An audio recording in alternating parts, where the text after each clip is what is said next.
C'est un univers de travail protégé. Autour de ces tables, ils sont 8 à préparer des semis de printemps sous l'œil averti de leur monitrice. Nous sommes à Cramant, dans les serres de la ferme Les Glycines, à l'atelier d'horticulture de l'ESAT. Actuellement, je suis en train de faire du rempotage de tomates qui consiste à prendre un pot rempli de terreau dedans. Après, on va prendre une tomate, faire un petit trou dans la terre pour mettre la tomate. Ça vous plaît? Oui, oui, j'ai toujours adoré ça. Un ESAT, c'est un établissement et service d'aide par le travail.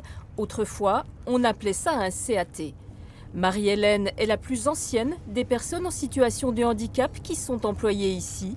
Elle est arrivée à Cramant en 1982 et à 58 ans, elle ne travaille plus qu'à mi-temps.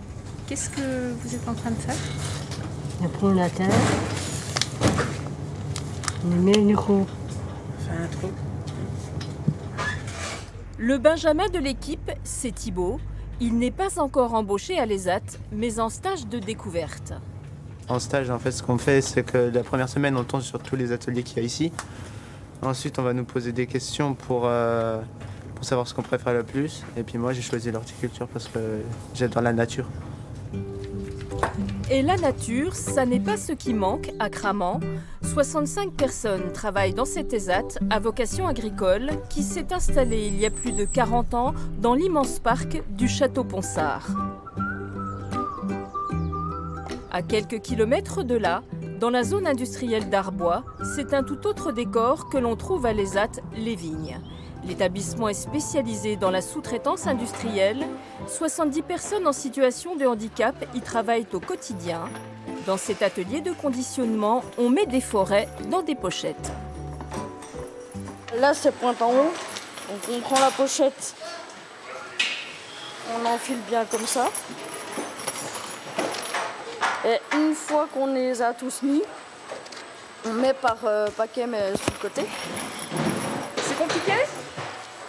Pour compter, moi il m'a pas encore formé, donc moi j'en suis déjà à faire ça aux machines et puis au montage. Déjà c'est déjà pas mal.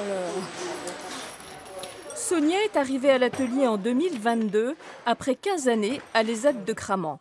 Les deux établissements ont la même direction, il est donc possible de passer de l'un à l'autre pour continuer à évoluer professionnellement. On a une mission, c'est de leur offrir le parcours qu'ils souhaitent, que ce soit en restant à l'ESAT ou en partant dans le milieu ordinaire. Mais d'une façon globale, on doit les accompagner dans la citoyenneté, dans la participation à la vie de la société, tout simplement. Donc oui, il y a la partie travail, mais il y a aussi tout le reste où on leur apporte un soutien. À son arrivée à l'ESAT, chaque ouvrier définit avec le personnel encadrant un projet professionnel qui est aussi un projet de vie revu chaque année.